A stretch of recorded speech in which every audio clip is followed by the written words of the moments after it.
ইংল্যান্ডকে হারিয়ে ফাইনালে আর্জেন্টিনা। ড্যাফোডিল স্মার্ট সিটিতে শিক্ষার্থীদের বাঁধভাঙা উল্লাস। কৃত্রিম বুদ্ধিমত্তা গবেষণার নতুন অধ্যায়। ড্যাফোডিলে চালু হলো এআই রিসার্চ ল্যাব। বাংলাদেশ ও উগান্ডার 4 লাখ শিশুর জন্য ব্র্যাক লেগো ফাউন্ডেশনের $50 মিলিয়ন শিক্ষা উদ্যোগ। জাতীয় বাজেট নিয়ে এপিইউবি এর হায়ার এডুকেশন ডিসকাশন।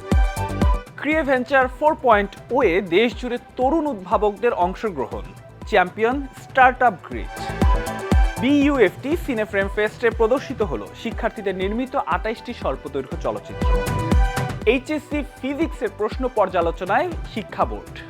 বন্যায় চট্টগ্রাম বোর্ডের একাধিক পরীক্ষা স্থগিত। 2 দশক পূর্তি উদযাপন করল ড্যাফোডিলের জার্নালিজম, মিডিয়া অ্যান্ড কমিউনিকেশন বিভাগ।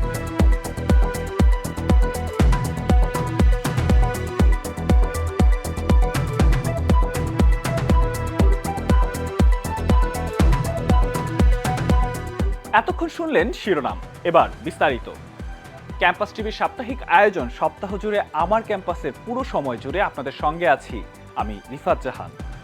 ফিফা বিশ্বকাপের সেমিফাইনালে ইংল্যান্ডকে 2-1 গোলে হারিয়ে টানা দ্বিতীয়বারের মতো ফাইনালে উঠেছে লিওনেল মেসির আর্জেন্টিনা। ইংল্যান্ড 55 মিনিটে এগিয়ে গেলেও শেষ দিকে এনজো ফার্নান্দেজ সমতা ফেরান এবং অতিরিক্ত সময়ে লতারা মার্টিনেজ জয়সূচক গোল করেন। এই জয়ে ফাইনালে আর্জেন্টিনার প্রতিপক্ষ এখন স্পেন। এদিকে আর্জেন্টিনার এই জয়ে ড্যাফোডিল স্মার্ট সিটিতে ড্যাফোডিল ইন্টারন্যাশনাল ইউনিভার্সিটির শিক্ষার্থীদের মধ্যে দেখা যায় বাঁধভাঙা উল্লাস।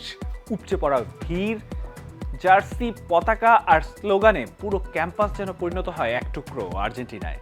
চাপের মুহূর্তেই আর্জেন্টিনা নিজেদের সেরা ফুটবল ম্যাচ খেলতে পারে বলে ম্যাচ শেষে কোচ লিওনেল স্ক্যালোনি সংবাদ মাধ্যম রয়টার্সকে জানান।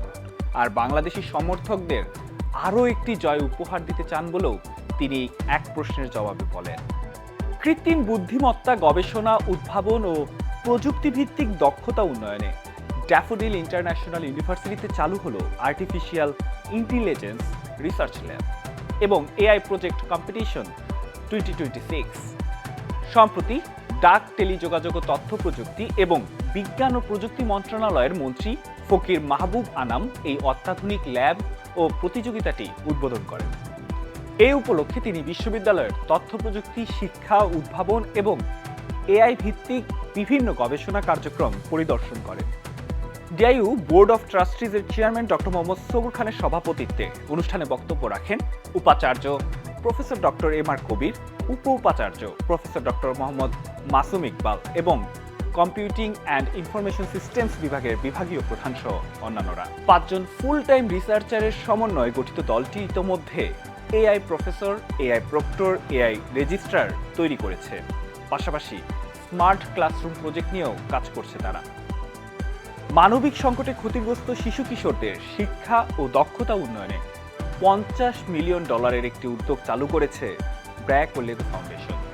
Sustaining play, learning and skills in humanitarian context, splash নামের 5 বছরব্যাপী এই ইনিশিয়েটিভ বাংলাদেশ ও উগান্ডার প্রায় 4 লাখ শিশু ও কিশোরীকে সহায়তা করবে।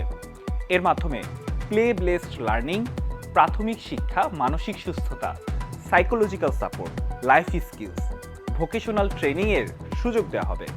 বাংলাদেশে ইনিশিয়েটিভটির প্রথম পর্যায়ে 2026 সালের জুন থেকে 2028 সালের ডিসেম্বর পর্যন্ত চলবে বলে জানানো হয়।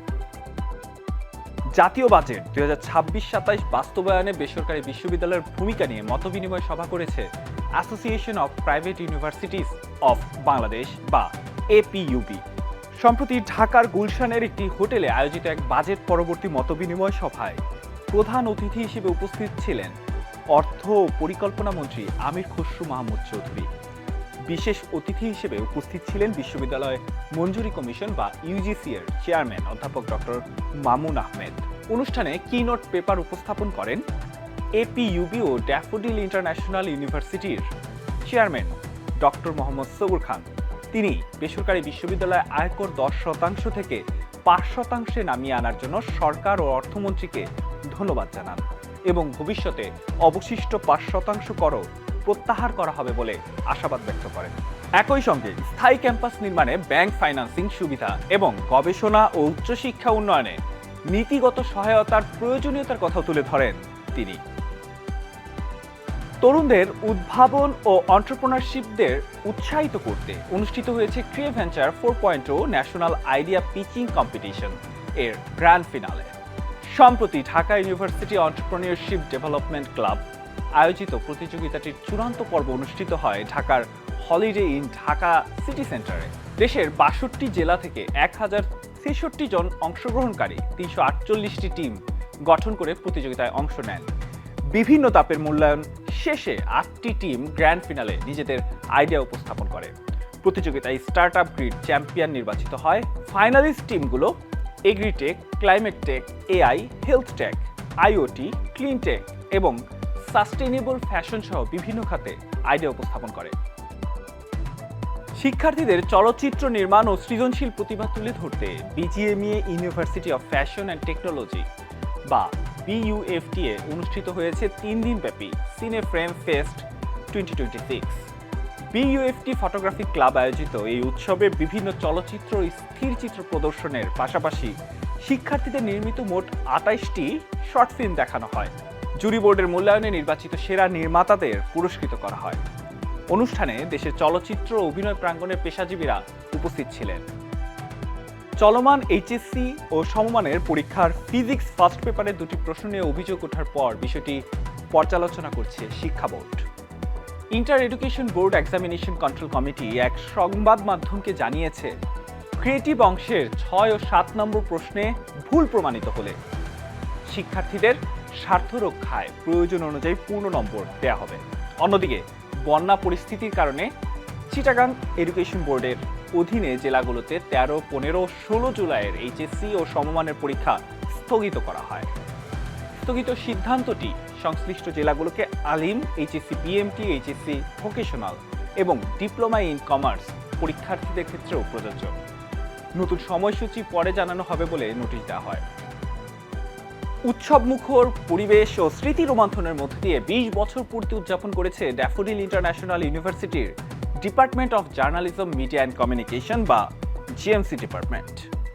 20-এর বার্ষিকীতে সুদিন আসবে স্লোগান সামনে রেখে 10 জুলাই আমাদের বছর কুড়ি শিরোনামে দিনব্যাপী পুনর্মিলনীর আয়োজন করে জিএমসি অ্যালামনাই অ্যাসোসিয়েশন। এতে বিভাগের 3 শতাধিক সাবেক ও বর্তমান শিক্ষার্থী, শিক্ষক এবং গণমাধ্যম ও জনসংযোগ খাতের পেশাজীবীরা অংশ নেন। এ সময় অ্যালামনাই নেটওয়ার্কিং ও কর্মসংযোগ জোরদারে অ্যালামনাই 360 প্ল্যাটফর্ম চালুর ঘোষণা দেন অনুষ্ঠানের প্রধান অতিথি ও ড্যাফোডিল ইন্টারন্যাশনাল ইউনিভার্সিটির চেয়ারম্যান ডক্টর মোহাম্মদ সবুর খান। আজকের সপ্তাহ জুড়ে আমার ক্যাম্পাসের আয়োজন এ পর্যন্তই। শিক্ষা, গবেষণা, প্রযুক্তি, উদ্ভাবন, তারুণ্যের অর্জন এবং দেশের ক্যাম্পাস অঙ্গনের গুরুত্বপূর্ণ সব খবর জানতে ও জানাতে ক্যাম্পাস টিভির সঙ্গেই থাকুন।